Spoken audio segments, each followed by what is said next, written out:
Hey, I'm back. This is Larry, your mediator with Advanced Loan Credit Services, giving you all the credit secrets. All the credit secrets, because we dig here. We dig deep. You know the deal. We dig over here. We dig for information so we can give you positive information so you can do the things you need to do so you can get where you need to get when you need to get there. Go where you want to go when you want to go there. It's all about improving your credit. It's all about being able to invest in yourself. That's where we want to be. That's what it's all about.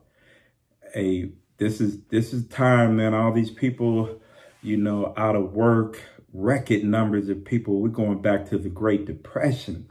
A number of people out of work. But states are starting opening back up. People are starting to go back to work.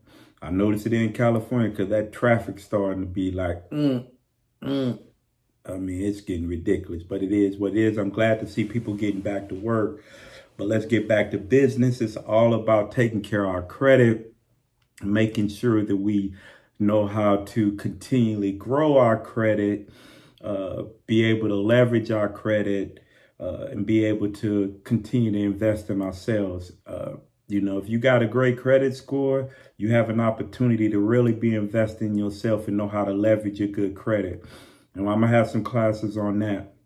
I'm also going to be getting into, I've been really getting into stocks, advancing on, my investments and what I want to do. So I want to be kind of transparent and get some people to grow with me on this stock thing, grow with me. Actually, I've been doing really well. I've been doing it about a month and a half now, and actually, doing pretty well. I'm pretty impressed. The research, going out, buying the right stocks, growing. But I also know if people want to come and join with me on that, hey, I'm going to be real transparent, bringing up my portfolio, telling you what kind of stocks I'm buying, why I'm buying those stocks, all that other type of stuff. But we're going to continue to grow on this channel. It's just going to be about how do we continue to invest in ourselves, grow our wealth, make sure our kids continue to grow. We can send them to the schools, make sure we put them in a great financial status as they get older, right? We want to change the generation. That's what it's all about.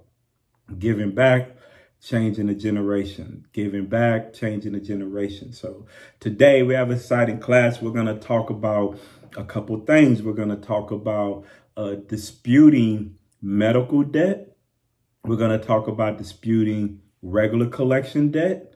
And then we're going to talk about how to do those things, doing on your credit report and sending out an affidavit to the actual collectors. We're going to talk about what you need to look for, what could be reported as an error, and then how do you attack it. We're not going to talk about that. Hey, this is free nuggets right here. This is free nuggets. Please subscribe to the channel. Please hit the thumbs up. Now, if you're watching the video, subscribe to the channel. Just subscribe.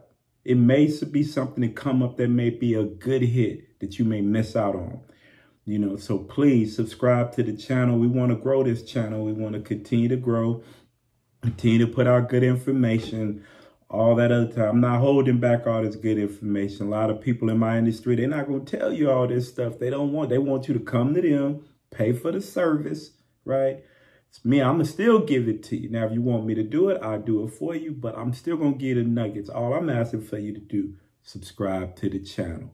Hit the thumbs up. It helps the algorithm come. It helps to spread out my videos so I can meet the masses, so I can talk to more people and give them this information that they probably looking for, but they can't find me. We got to get them to find me.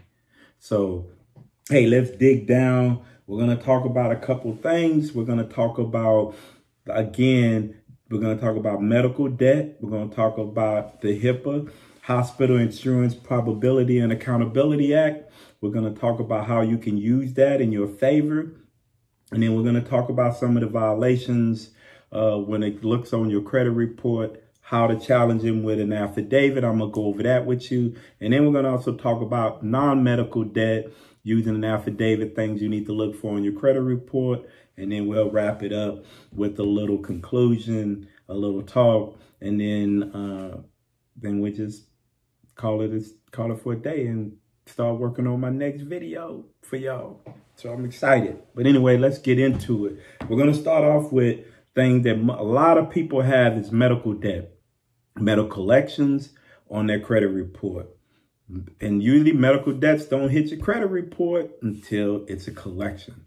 So we're going to talk about that. And we're talking about with the collection agency. So medical debt, non-medical debt. We're going to hit both of them. But first, we're going to start off with the medical debt.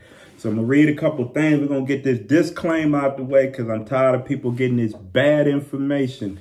People out here telling you bad information. First, disclaimer. Yes, Hipaa allows for medical billing. So when you hear somebody say you need a Hipaa release form to collect this medical bill, they don't know what they're talking about. You can look it up. Take the time. Look it up. Does Hipaa allow for medical billing? That's how you Google it. I mean, I'm telling you.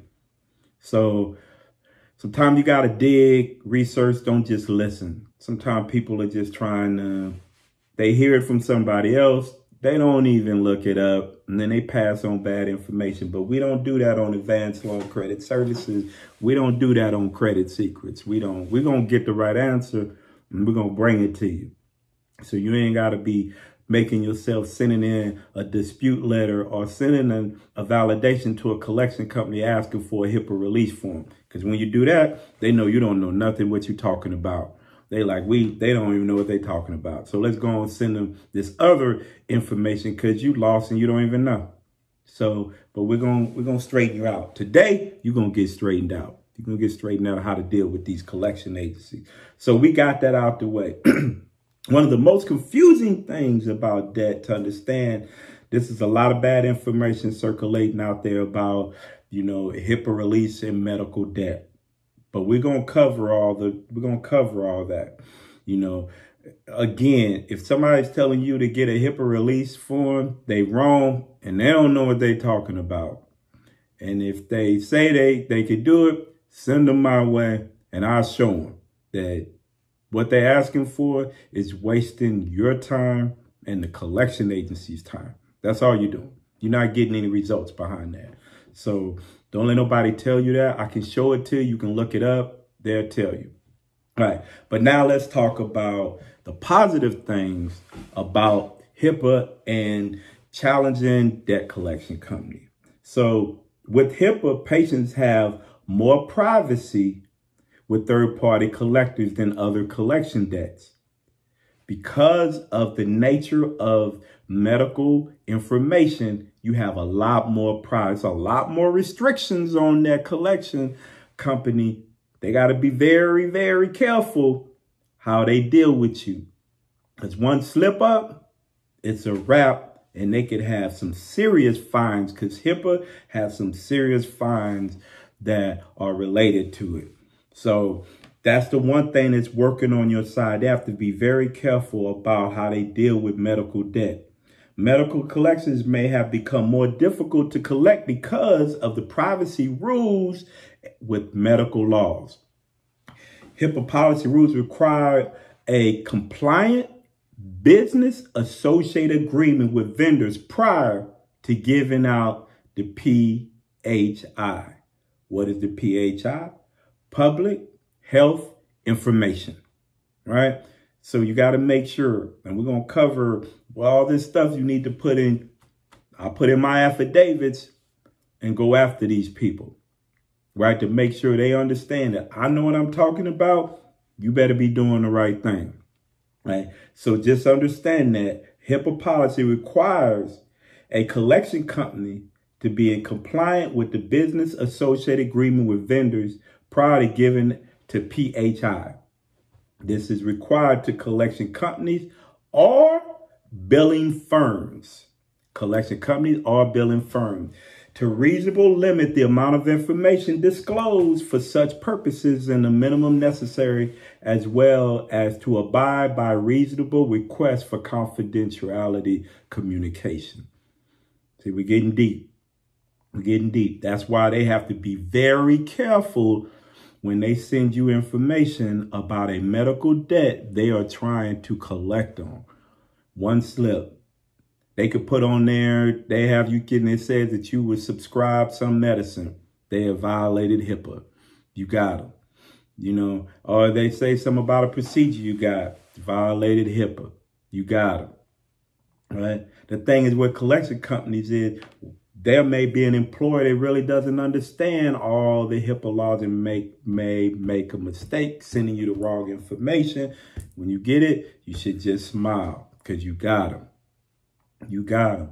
And what's so bad, not only are they in trouble, but the hospital medical facility is in trouble too.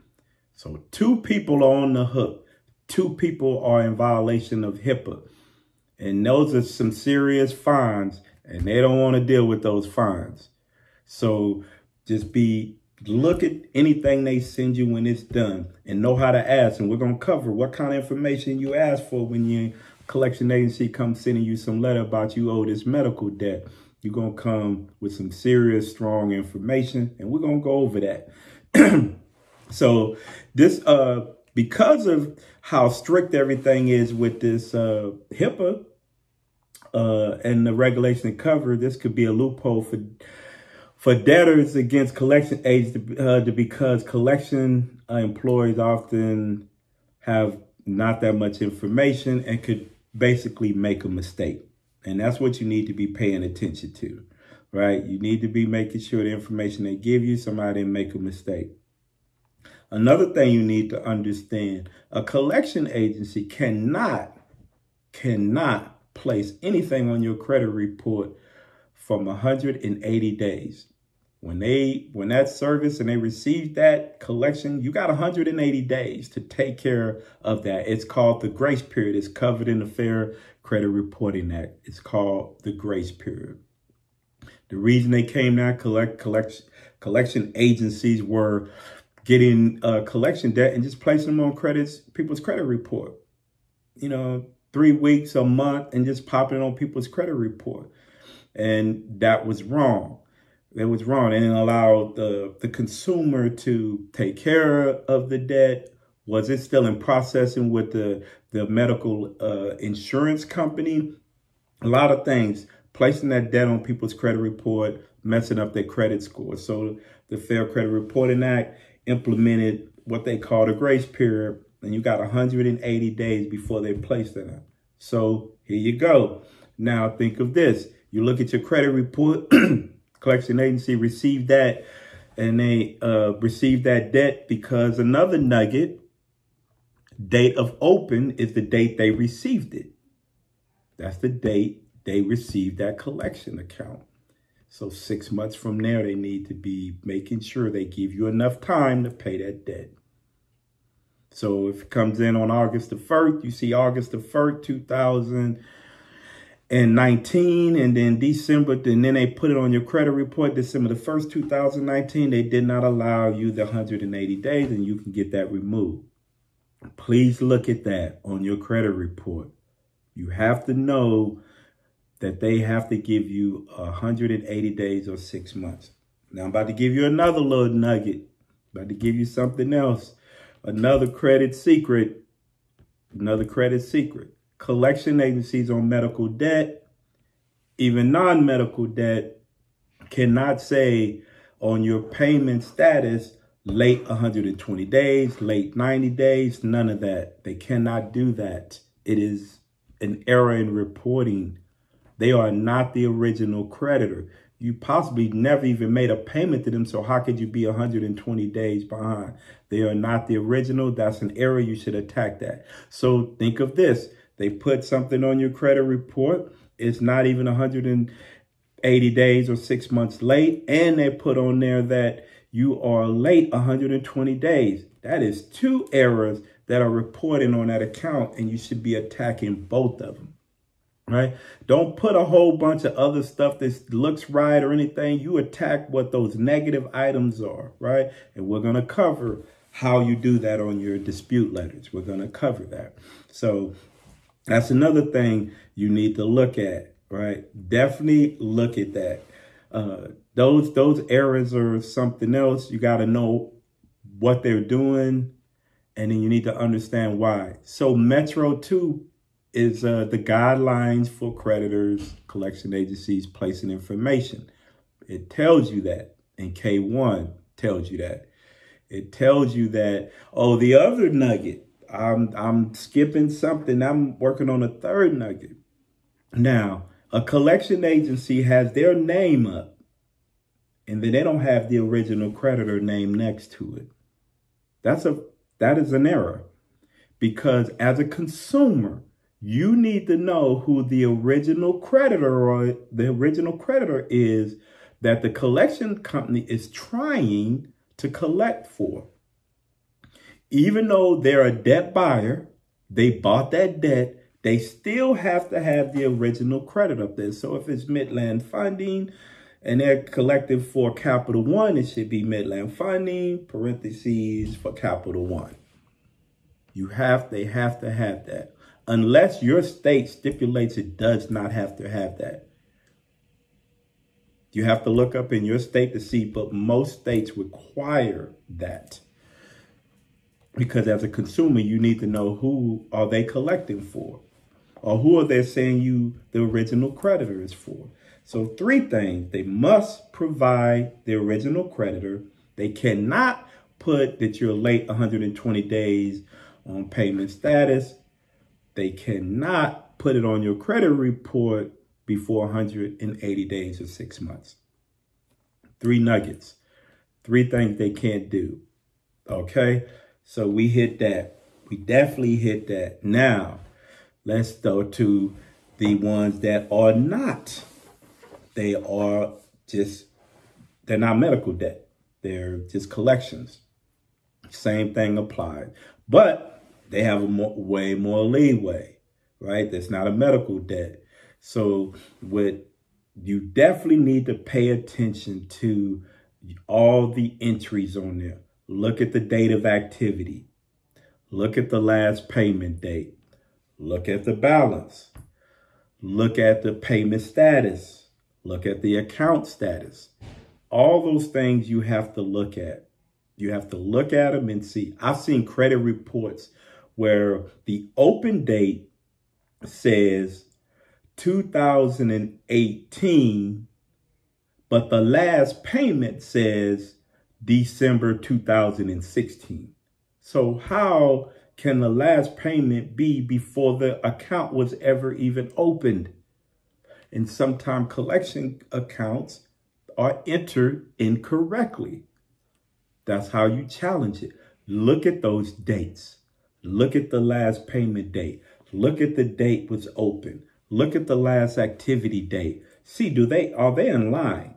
Are they in line? Is one just way out of whack? Then you should be challenging that. You should be challenging that. Remember, I'm going to say this again. The date open said August of 2018, but the last payment was August 2016. How could that be?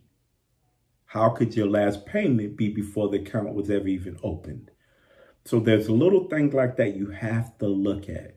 You have to pay attention to when you're looking at your credit report. I know sometimes it's like, what's wrong? I'm not really understanding what I'm looking at, but you have to understand it. And again, we'll go over some credit reports and not credit reports, but we'll go over some disputes and say how you should react to those different things. So that's one of the things with collections. Now we're going to get into, excuse me, I got the hiccups. Oh my gosh. So we're going to look into the affidavits that we send to collection companies. The affidavits that we send. Well, first, we're going to start off with a medical debt. The medical affidavit, and medical debts. So I have a very strong affidavit that I send. I don't like sending validations.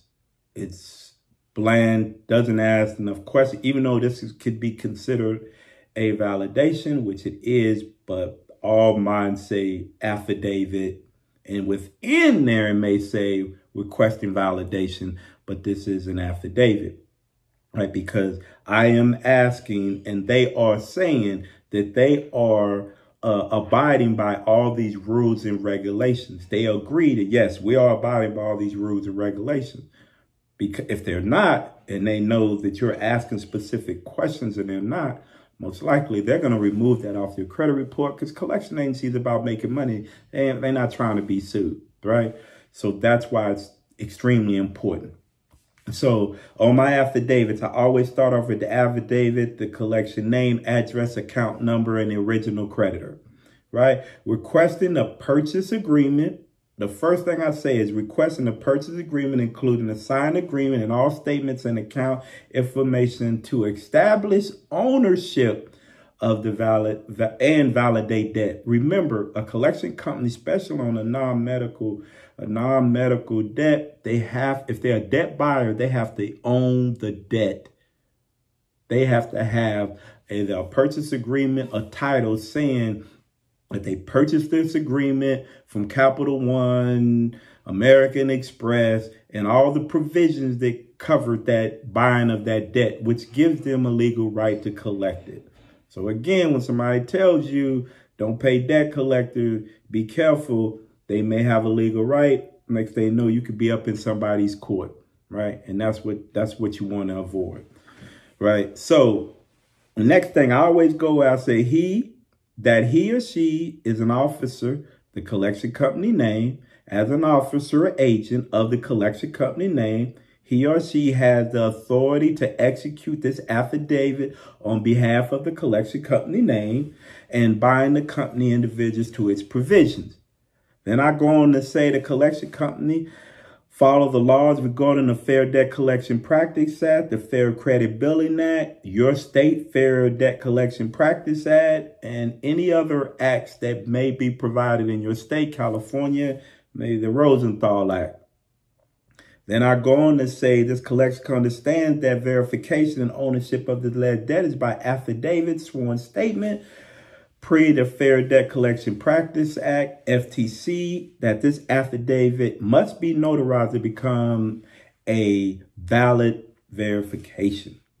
Then I go on, I keep hitting them and say collection agency name, understand that they have firsthand knowledge of the alleged debt in question. The collection company name understands they are the owner 100% of this debt and have been assigned this debt with a purchase agreement, title, or assignment contract,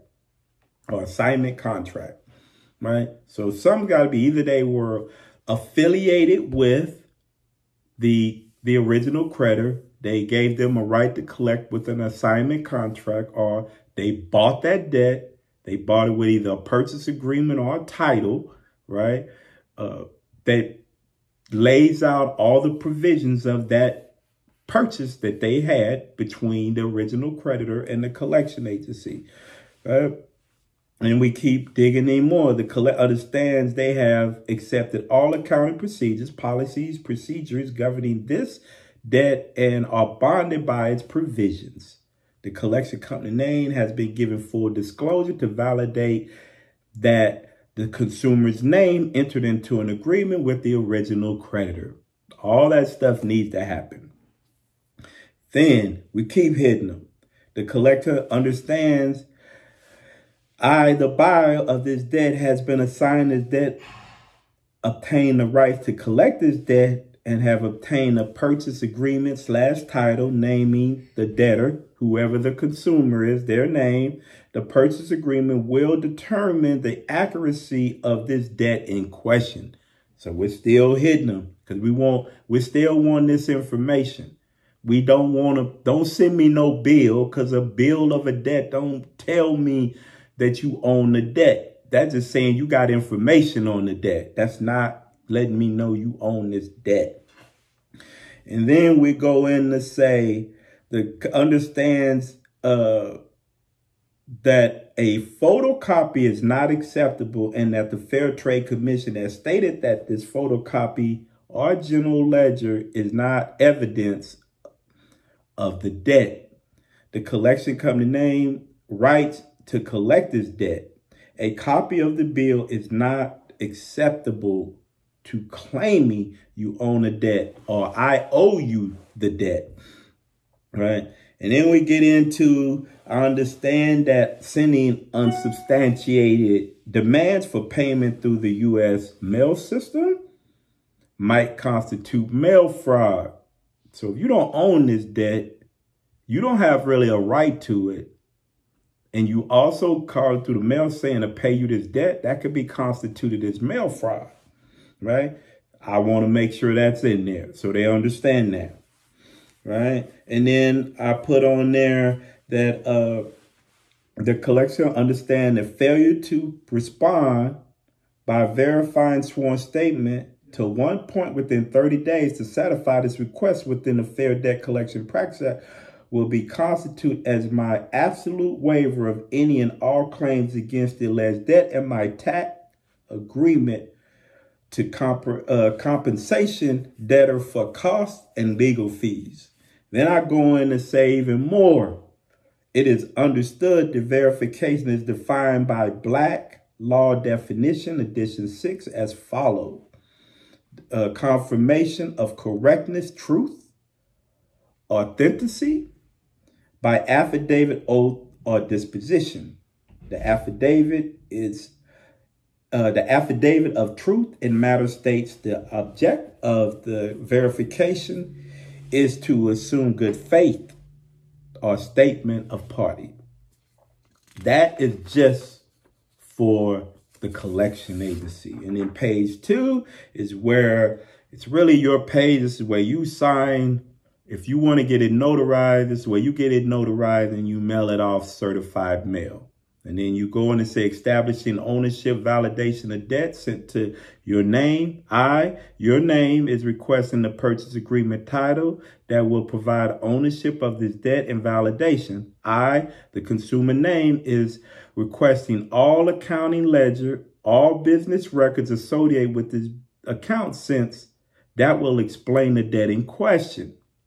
We continue on. Sending a copy of a bill would not and does not give you the right to collect this debt in a court of law. This has been stated by the Federal Trade Commission. You must be the owner of this debt. In addition, I have never entered into an agreement with you. This means you must have a legal right of ownership to collect this debt. The purchase agreement title will establish this. So I'm giving you all of this. This is all this stuff, and it continues on. It continues on. This is how powerful this affidavit is, to let them know you know what you're talking about, and you better be coming correct when you're asking for this money. So that is one area that you need to do.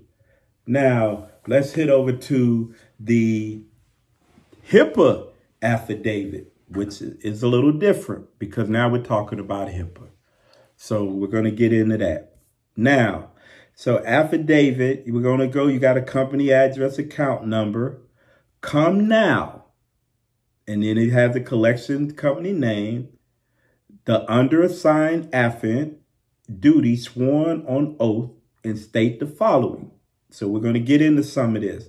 The collection company name is an account with the original credit establishing validation of debt and a legal right to collect. My medical billing information, since you are reporting it on my credit report. If it's not on your credit report, then you could take that out. But that's what's on there. He or she is an officer, collection company name that has an officer agent of the collection company name. He or she has the authority to execute this affidavit on the behalf of the collection company name. Now, the next big thing we hit them with, the collection company name, understand that all these laws regarding the Fair Debt Collection Practice Act, the Fair Credit Billing Act, your state Fair Debt Collection Practice Act, and the Hipaa policy rules, which is the Health Insurance Probability Accountability Act, Section 45 CRF Parts 160, 162, 164. So we want to let them know that those 3 sections is, I'm really strict, and I'm making sure you do not violate those particular parts of Hipaa. And we go on to the collector has the first-hand knowledge of this alleged debt in question with the original creditor and all general accounting terms, procedures, and policies that require to collect this debt. And we continue on. Collection company has the first-hand knowledge alleged this debt and original credit and all general accounting terms, policies, and procedures. Okay, I just read that. The collection company understands the ownership verification and or validation of the alleged debt is by affidavit, sworn statement as per the Fair Debt Collection Practice Act, and that this affidavit must be notarized to become verification. Then we hit them with this. The collection company name understands the original credit has given the collection company name full disclosure of the terms and agreement. Please provide the collection company name, legal right to collect my medical billing information in the form of an assignment contract or a purchase agreement, a title if you are a debt buyer. And then we go on to say the collection company name is a hold in due course and willing to accept all liability and statements contained in this affidavit. And then we go on to say about has verified the medical billing. Original credit has obtained the medical billing information. The collection company now understands they must allow 180 days grace period before reporting your name credit report. And you continue on with some of the same things in the other affidavit that I covered on the non-medical debt. And then on the second page, you go into the same kind of things. You're requesting all documents to prove the collection company has the right to collect this debt. I decline requesting a purchase agreement, title, or assignment contract. And you keep going on down. Those are very important things that you need to do when you're sending a validation to any collection company. You have to understand what they should provide to show that they are an owner and they are a legal owner to a debt. So now we're going to go into a medical debt dispute letter. We're going to go into that. Let me pull this up right quick. We're going to pull this up right quick. Now, some things you need to understand, again, that I talked about. You have a collection company having a medical debt and they don't provide the original creditor. What should you do when you're trying to dispute that? What should you say? You should say the creditor classification O2 medical / healthcare must be reported under the original creditor to identify medical debt to comply with the Fair Credit Reporting Act, Section 605 and Section 623. This account is reporting an error based on Metro 2 guidelines and the Fair Credit Reporting Act, Section 605, Section 623. Please delete this account. See how you put that together?